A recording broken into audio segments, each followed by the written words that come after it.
여러분, 우리는 이 열왕기 상하에 있는 말씀을 보면서 이 왕들의 지도력 때문에 백성들이 얼마나 참 피폐해지고 불행한 시대를 맞게 되는지를 우리가 보게 됩니다. 여러분, 오늘 제가 보수하시는 하나님이라는 제목을 정했는데요, 사실은 복수하시는 하나님이 맞죠. 그러나 제가 복수하시는 하나님 그러면 하나님에 대한 느낌이 좀 안 좋을 것 같아서 개역 한글 버전에는 보수하시는 하나님으로 되어 있는데요, 시편 94편 1, 2절에 보십시오. 여호와여, 보수하시는 하나님이여, 보수하시는 하나님이여, 빛을 비추소서. 세계를 판단하시는 주여, 일어나서 교만한 자에게 상당한 형벌을 주소서. 여러분, 오늘날 시대는요, 권력을 가진 사람들이 그 권력을 가지고 있는 모든 자기의 재산을 가지고 거짓을 진실로 둔갑시키는 시대입니다. 이제 미국이라는 나라는요, 돈이 많은 사람이 이겨요. 변호사를 못 쓰면은 상대방이 쓴 변호사의 논리대로 다 따라줄 수밖에 없고, 이제는요, 내가 진실을 가지고 있어도 잘못된 거예요. 저희 아내가 가만히 있는 이런 상황에서도 누가 차를 받았어요. 그러면 당연히 이 사람이 잘못된 거잖아요. 그 버스가 저 집사람 차를 쳤어요. 그런데 거기에 또 경찰이 있었어. 교통경찰이 있으니까 교통경찰이 와가지고 내가 봤으니 너 잘못 없어 라고 얘기했어요. 너 잘못 없어. 내가 보증할게 이렇게 됐는데 나중에는요, 결과는 어떻게 했습니까? 쌍방과실로 처리되는 거예요. 왜냐하면 버스 회사에는 거기는 아주 그냥 능그러니 같은 변호사가 다 대기에 있기 때문에요, 이런 모든 상황을 그렇게 만들 수밖에 없습니다. 사회 구조가 그렇습니다. 여러분, 이 세상은요, 그래서 약자들이 보호를 받기 어렵습니다. 악한 이 권력자들이 이렇게 고아와 과부나 가난한 약자들을 착취하고 그들의 생명을 파리 목숨처럼 여기는 시대가 된다면 얼마나 여러분 안타깝습니까? 그래서 이 땅에는요, 보수하시는 하나님이 절실한 시대입니다. 보수한다는 건요, 하나님께서 보복하시는 거예요. 그래서 되찾는 거예요. 그 수리하는 거예요. 잘못된 것을 수리하는 것입니다. 그런데 이 악한 사람들이 왜 이런 악한 일을 저지르냐? 다 이유가 있습니다. 그들은 하나님이 보지 못한다고 생각해요. 하나님이 듣지 못한다고 생각해요. 그래서 시편 94편 6, 7절이면 과부와 나그네를 죽이며 고아들을 살해하며 말하기를 여호와가 보지 못하며 야곱의 하나님이 알아차리지 못하리라 하나이다. 숨길 수 있다는 거예요. 하나님도 모르게 깜짝까지 해낼 수 있다는 것입니다. 성도 여러분, 우리는 그래서 정말 하나님의 이 보수하심, 간섭하심, 보복이 절실한 이 세대를 살면서 하나님의 교훈을 받아야 합니다. 이스라엘 역사에 아주 모든 사람이 다 알 수 있는 나봇의 포도원 사건이 있습니다. 오늘 이것을 좀 보려고 합니다. 나봇의 포도원 사건을 많은 사람들이 다 기억합니다. 이스라엘 사람이라면 이것을 압니다. 이것을 주는 교훈이 있기 때문에 그렇습니다. 자, 아합이라고 하는 왕은 우상을 섬기며 그의 와이프인 이세벨이 얼마나 사악한 여자인지 알지요. 이 여자는 이스라엘이라는 나라를, 북이스라엘을 우상을 섬기는 나라로 다 만들었어요. 그냥 하나님을 섬긴다 그러면 죽여버려요. 선지자를 다 죽이는 겁니다. 엘리야 같은 사람도 정말 무서워서 숨어야 되는 그런 시대입니다. 그런데 아합이 왕궁 곁에 가까이에 포도원이 있는데 나봇의 포도원을 보니까 막 탐스러운 거예요. 저거 갖고 싶은 거예요. 그래가지고 나봇을 불렀어요. 내가 이 포도원을 갖고 싶은데 이 포도원으로 정말 멋진 내가 공원을 만들겠다. 이 비전이 있다라고 말한 거예요. 그리고 네가 이 포도원을 정말 갖고 싶은 걸 내가 아는데, 소유하고 싶은 걸 아는데 내가 이거보다 더 멋진 포도원을 줄게. 요걸 나한테 넘겨라. 네가 만약에 캐시를 원하면 내가 캐시를 줄게 라고 얘기했습니다. 그거보다 더 비싼 것으로 값을 쳐준다고 얘기했습니다. 나봇이라는 사람은 왕이 그런 제안을 했지만 고민할 필요도 없어요. 그것은요, 율법이 정한 것이기 때문에, 나봇은 경건한 사람이었기 때문에 왕의 그 제안을 한 번에 거절했습니다. 왕이요, 이것은 팔 수가 없습니다. 율법에도 나와 있어요. 율법은 자기가 물려받은 이 소유를 하나님께서 주신 것이기 때문에, 소유가 하나님의 것이기 때문에 이 소유를 누구에게 넘기는 것은 법적으로 잘못된 것입니다. 이건 왕도 아는 사실입니다. 하나님은 가나안 땅을 이스라엘 백성이 줄 때 이 가나안 땅의 주인은 하나님이라는 사실을 명했고, 그리고 그들이 이 땅을 관리하는 이 자세와 태도를 통해서 이 주인을 인정하느냐 인정하지 않느냐를 보려고 했는데 그 기업들을 주셨어요. 근데 이 기업을 어떤 자세로 가느냐, 그래서 이 기업이 혹시나 잃어버린다 할지라도 희년의 제도를 만들어서 50년마다 다시 그 땅을 소유할 수 있도록 제도적으로 하나님께서 만들어 주셨는데, 나봇의 땅을 아합이 갖고 싶은 것입니다. 그러니까 나봇은 절대 허락하지 않았습니다. 사람이 탐욕스러우면요, 그 갖고 싶은 것을 못 가질 때 막 괴로운 거야. 짜증나는 거죠. 집에 와가지고 막 어린애처럼 막 이렇게 얼굴이 막 짜증나는 얼굴로 막 칭얼대고 있으니까 와이프는 이세벨이 보면서 뭐 때문에 그래 여보, 이걸 설명하니까 이세벨이 여보 걱정하지 마, 내가 해결해 줄게. 어떻게 해결했냐면요, 사람을 돈 주고 삽니다. 두 사람을 거짓 증거를 삼습니다. 사람을 돌로 쳐 죽일 수 있는 근거를 말하는 것입니다. 너희들은 나봇이 하나님을 모독한 얘기를 들었다고 그래. 왕을 모독한 얘기를 들었다고 그래. 근데 두 사람의 증인이 나오면요, 이게 이스라엘 법에는요, 이게 법적으로다가 증거가 성립이 되는 것입니다. 그래서 두 사람의 증인을 세웁니다. 그리고 이세벨이 아합과 함께 이 심각성을 자아내기 위해서 사람들에게 금식을 선포합니다. 자, 보십시오. 열왕기상 21장 12절과 13절의 말씀은 금식을 선포하고 나봇을 백성 가운데 높이 앉힘에 때에 불량자 두 사람이 들어와 그의 앞에 앉고 백성 앞에서 나봇에게 대하여 증언을 하여 이르되 나봇이 하나님과 왕을 저주하였나이다 하매 무리가 그를 성읍 밖으로 끌고 나가서 돌로 쳐 죽였다는 것입니다. 여러분, 이것은요 정말 억울한 것입니다. 그런데요, 우리가 얼마 전에 열왕기상 9장을 봤지만 9장 26절을 보면요, 여러분, 아합과 이세벨이요 나봇만 죽인 게 아니에요.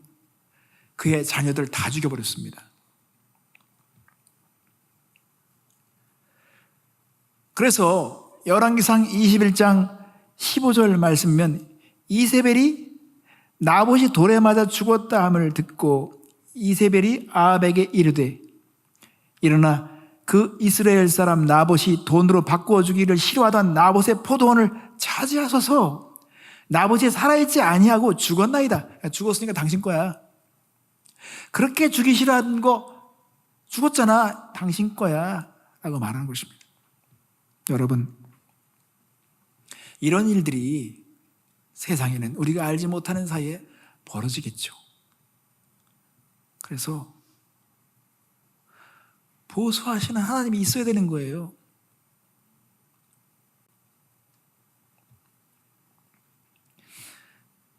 여러분, 그런데 이 상황을 하나님이 모르실 리가 없죠.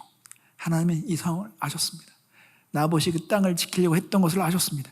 그리고 이세벨의 그 사악함을 보셨습니다. 그래서 아합에게 엘리야 선지자를 보냅니다. 엘리야가 하나님부터 들은 얘기를 아합에게 전달하는 것입니다. 열왕기상 21장 19절 말씀, 너는 그에게 말하여 이르기를 여호와의 말씀이 내가 죽이고 또 빼앗았느냐 하셨다고, 또 그에게 이르기를 여호와의 말씀이 개들이 나봇의 피를 핥는 곳에서 개들이 내 피 곧 내 몸의 피도 핥으리라 하였다라. 그러니까요, 이 아합이 엘리야 선지자가 정말 하나님과 얼마나 친밀한지를 모를 리가 없어요. 그리고 엘리야가 거짓 선들과 함께 싸워서 막 해낸 것들도 알아야 다. 아합이 겁나는 거예요. 그러니까는 정말 막 움츠러들죠. 그런데 더 쐐기를 박듯이 엘리야가 말합니다. 더 구체적으로 21장 22절 23절면 또 내 집이 느바세 아들 여로보암의 집처럼 되게 하고 아야의 아들 바하사의 집처럼 되게 하리니 이는 내가 나를 노하게 하고 이스라엘이 범죄하게 한 까닭이니라 하셨고, 이세벨에게 대하여도 여호와께서 말씀하여 이르되 개들이 이스라엘 섬 곁에서 이세벨을 먹을지라 이렇게 말했습니다. 그러니까요, 선명하게 구체적으로 하나님께서 말씀하신 걸 아합이 들었어요. 그러니까 아합이 얼마나 들었겠습니까? 근데 아합이 참 보면 성격 자체가요 아주 연약한 성격이에요. 되게 연약한 성격. 그러니까 이세벨에게 막 놀아나죠. 이게 막 연약한 성격. 그러니까 이렇게 딱 이 엘리야의 그 예언을 딱 들으니까 무섭잖아요. 그러니까 막 엎드려서 회개하는 척하고 막 진짜 순간적으로 막 회개합니다. 그래서 열왕기상 21장 29절이면 아합이 내 앞에서 겸비함을 내가 보느냐, 그가 내 앞에서 겸비함으로 내가 재앙을 저의 시대에는 내리지 아니하고 그 아들의 시대에야 그의 집에 재앙을 내리라 하셨더라. 아합이 회개하니까 하나님께서 심판을 유보하시지만 하나님은 그 다음 세대에 반드시 보수하겠다고 말씀을 하신 것입니다. 여러분, 아합이 어떻게 죽었는지 아시죠? 아합이 전쟁을 벌이는데 혼자 힘으로는 부족하니까 여호사밧 왕 사둔이에요. 여호사밧도 사실은 실정을 했어요. 여호사밧 나름대로 자신이 가지고 있는 어떤 개인적인 비전이 있을지 몰라요. 남과 북이 통일되는 그런 나라를 꿈꿔. 왜냐하면 사둔과 함께 하나가 되면 남과 북이 통일될 거로 생각했겠죠. 여호사밧이 아합이 제안한 것을 가지고 전쟁을 참여하려고 갔다가 그래도 한 번 정도는 기도해 봐야 되고 하나님께 물어봐야 되는데, 아합이 자신이 믿는 선지자가 거기에 대해서 하나님의 뜻을 전하니까 전쟁에 참여하지 않으려고 하는 이 상황에서 아합은 자신의 그 수하에 있는 선지자를 다 모아서 이런 상황을 다 합리화를 시키려고 합니다. 결국은 전쟁을 벌이게 되죠. 근데 찜찜하니까 여호사밧의 옷과 자기의 옷을 바꿔 입자고 하는 것입니다. 그러니까 여호사밧에게는요 자기의 옷을 입히고 자기는요 쫄병의 옷을 입습니다. 아주 야비하죠. 근데 하나님은 정확합니다. 저기 쏜 화살이 아합의 심장을 뚫습니다. 아합이 전사하게 되죠. 이 아합은 죽었어요.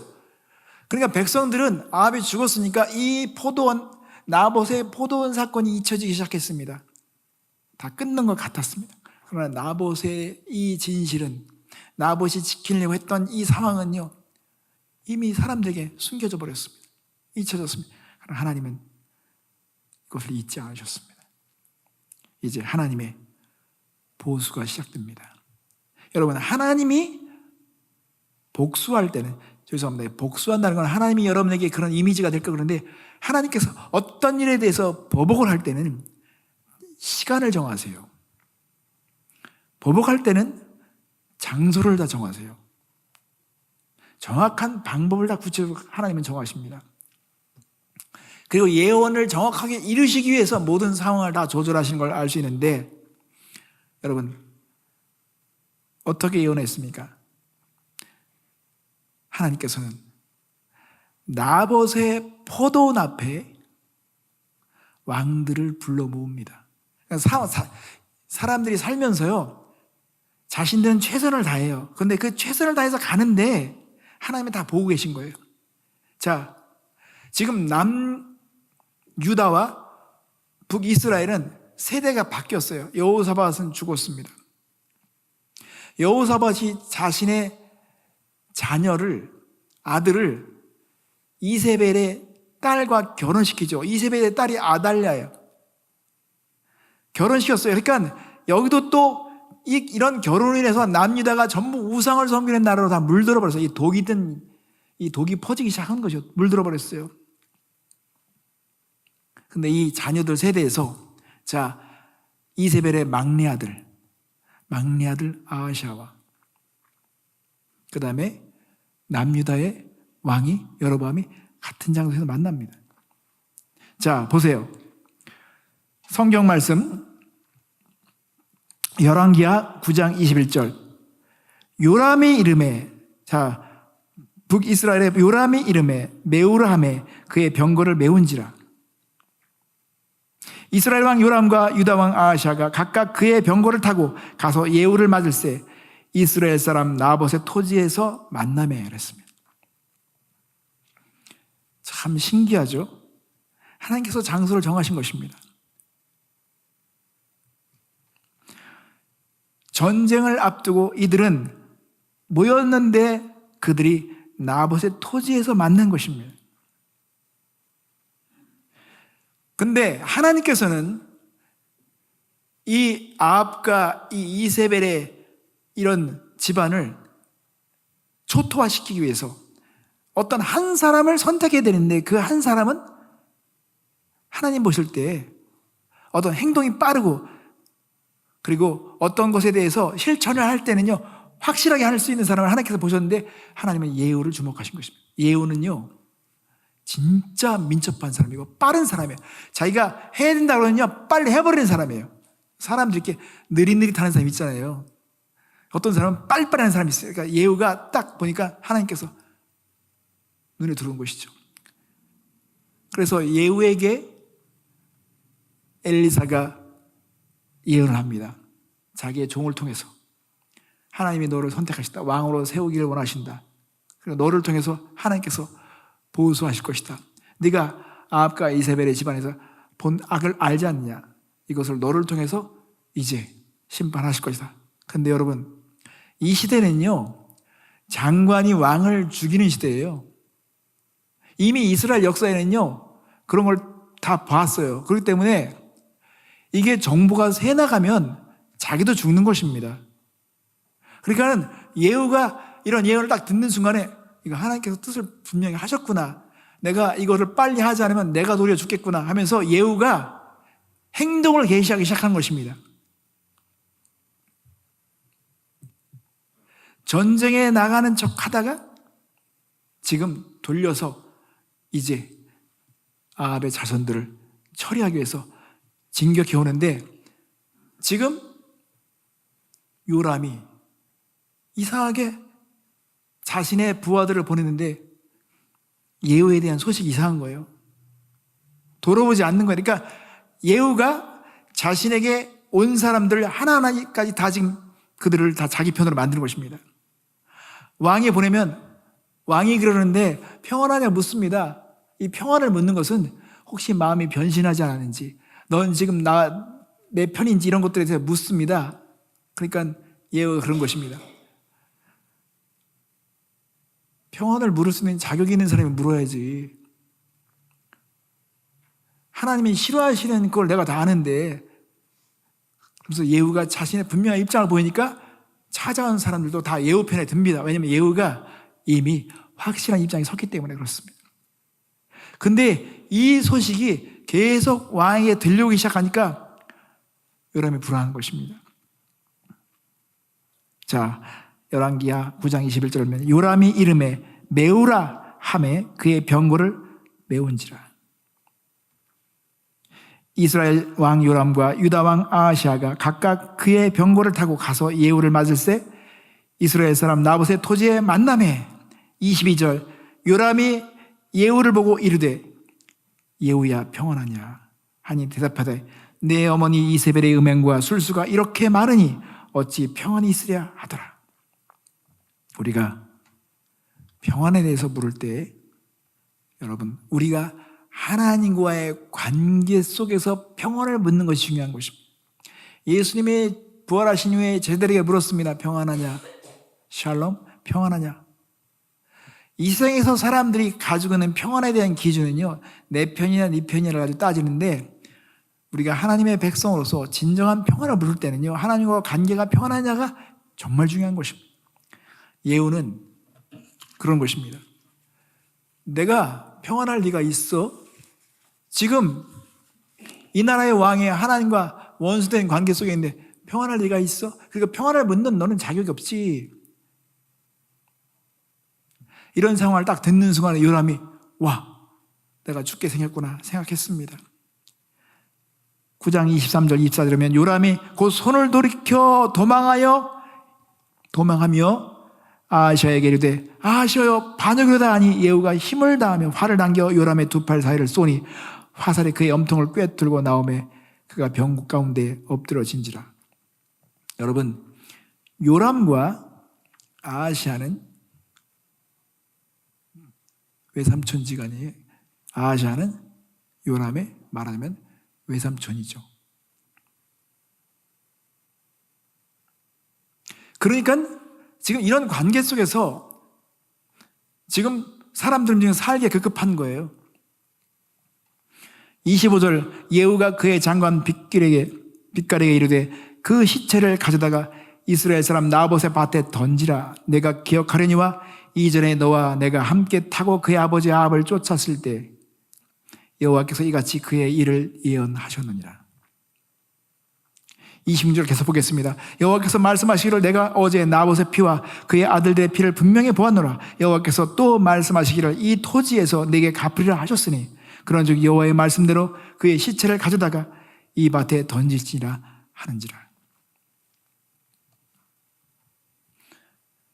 이 당시에 아하시아는 아달랴의 아들입니다. 아달랴의 아들이에요.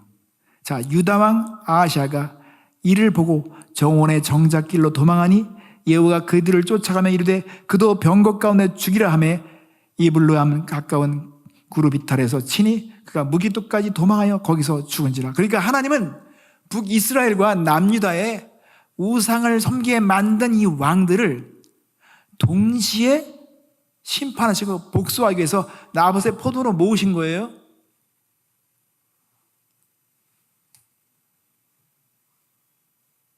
참 놀라운 사건이 지금 일어났습니다.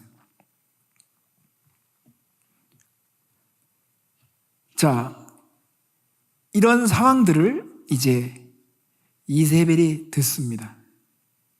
이세벨이 이 사실을 이제 나한테 오겠구나. 예후가 나를 찾아오겠구나. 자, 9장 30절 30절 말씀. 예후가 이스라엘에 오니 이세벨이 듣고 눈을 그리며 머리를 꾸미고 창에서 바라보다가 예후가 문에 들어오매 이르되 주인을 죽인 너 시므리요 평안하냐 하니 이렇게 물어봤습니다. 여러분, 이세벨은 아직도 허영심에 가득 차 있습니다. 자기가 죽을 것을 알면서도 끝까지 멋지게 보이고 싶어서 화장을 합니다. 어쩌면 지옥에서 영원히 보낼 준비를 하는지도 모르겠습니다.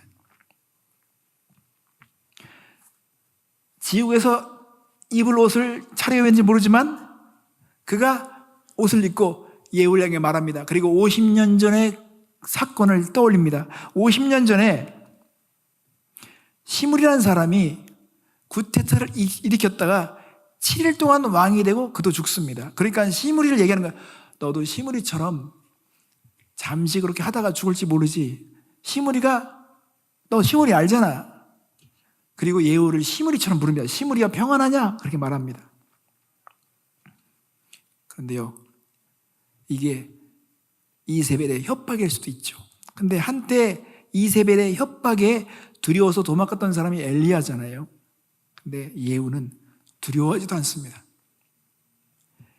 32절 33절 말씀 보겠습니다. 예후가 얼굴을 들어 창을 향하고 이르되 내 편이 될 자가 누구냐 하니 두어 내시가 예후를 내다본지라.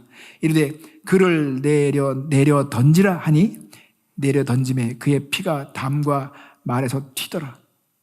예후가 그의 시체를 밟으리라.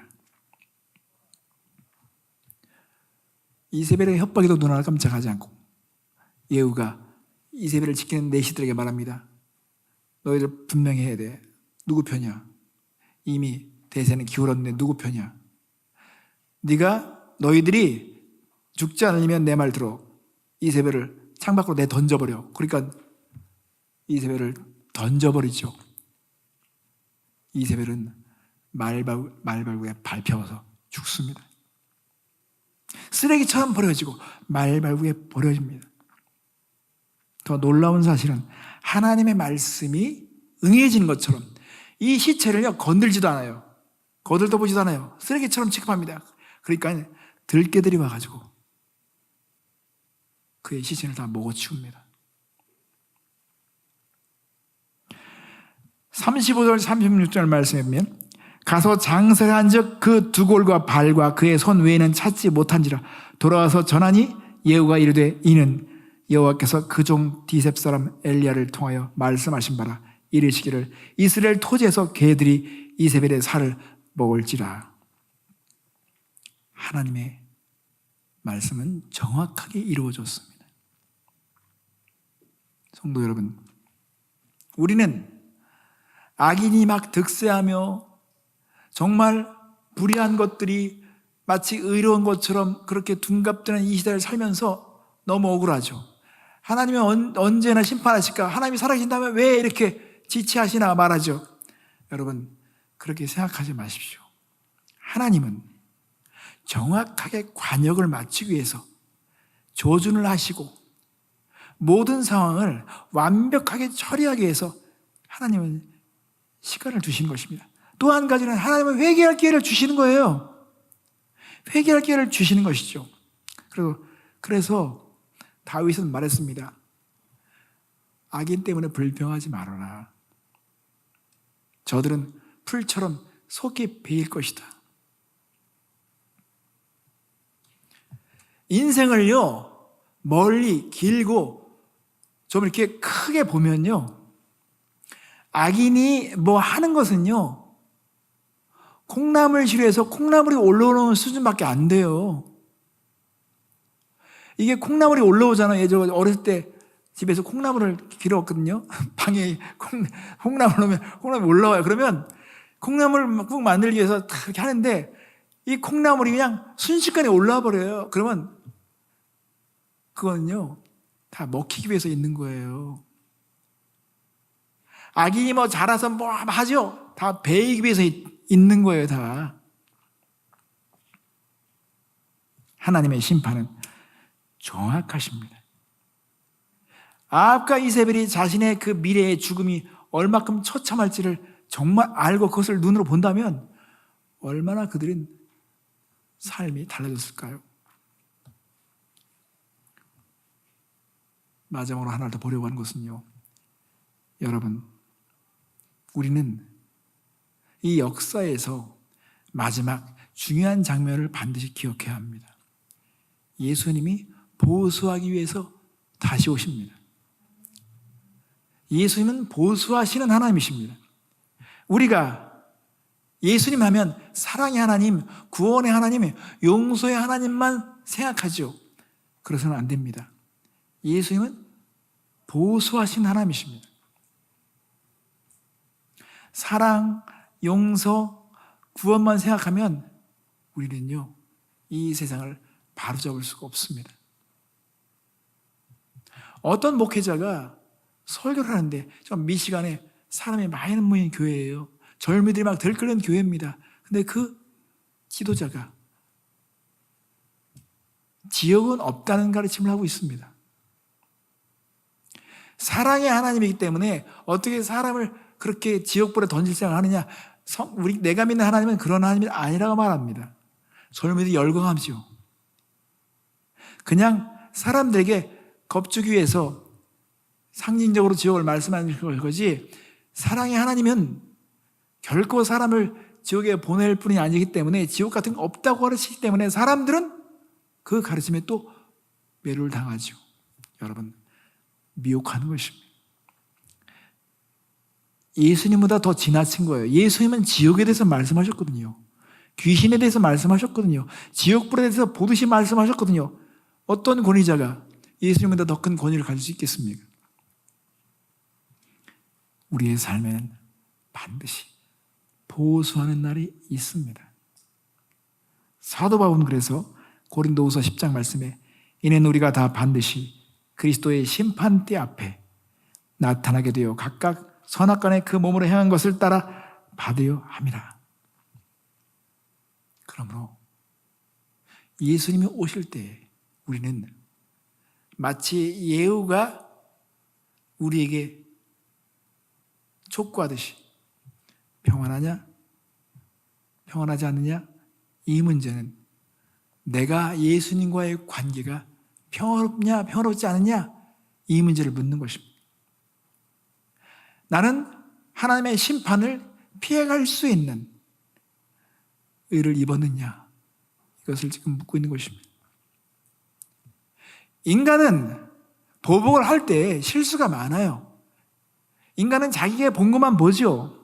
예후처럼 불완전한 순종을 하다 보면 지나치게 사람을 죽이게 되거나 그가 한 모든 것들이 결국은 결과적으로는 자기 의에 사로잡히거나 사람을 의식하기 때문에 결국은 돌다가 여로보암의 길로 또 가는 거예요. 오늘 우리 말씀을 봤지만 예후는 뭔가 막 하는 것 같았지만 결과적으로는 그는 여로보암의 길로 다시 들어갔습니다. 그래서 이스라엘을 다 우상을 섬기는 나라로 만들어버렸어요.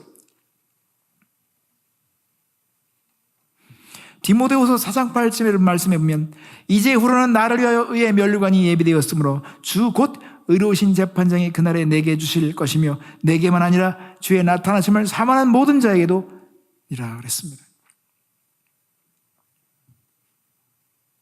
예수님은 보수하시는 하나님이십니다. 그래서 우리는요, 우리의 삶을 돌아봐야 합니다. 예후의 입장도 되어보고요, 아합의 입장도 되어보고요, 다 입장이 되어봐야 합니다. 이 상황에서 하나님께서 뭘 원하시는가? 우리는 그래서 보수하시는 예수님 앞에 우리의 모든 것을 맡겨야 합니다. 보복은 하나님이 하셔야 돼요. 인간이 나섰다가요, 그 칼이 또 잘못 쓰여질 때가 있어요. 그래서 온전히 맡긴다는 것은요, 하나님을 온전히 믿는 거예요. 하나님만 완전하십니다. 하나님이 처리하셔야 깨끗합니다.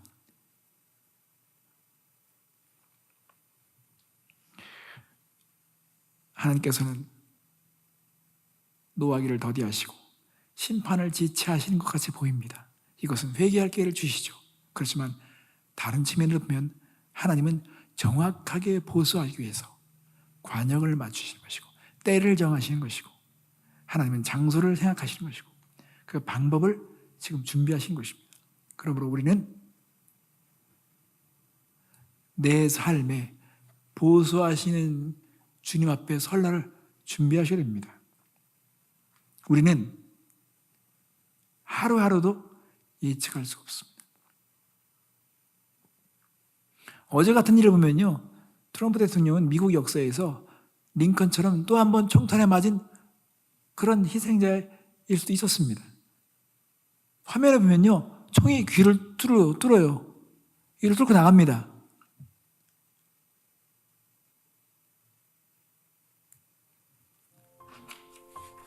오늘 이 보수하시는 하나님, 이 하나님을 우리는 한번 마음으로 생각해 볼 필요가 있습니다. 아, 하나님, 나도 하나님 앞에 서야 한다면 내 삶이 하나님 보실 때 정말 책망할 것이 없도록 정말 겸비하고 하나님의 말씀에 철저히 순종해야 하는 저희들 되게 하여 주시옵소서. 기도했으면 좋겠습니다.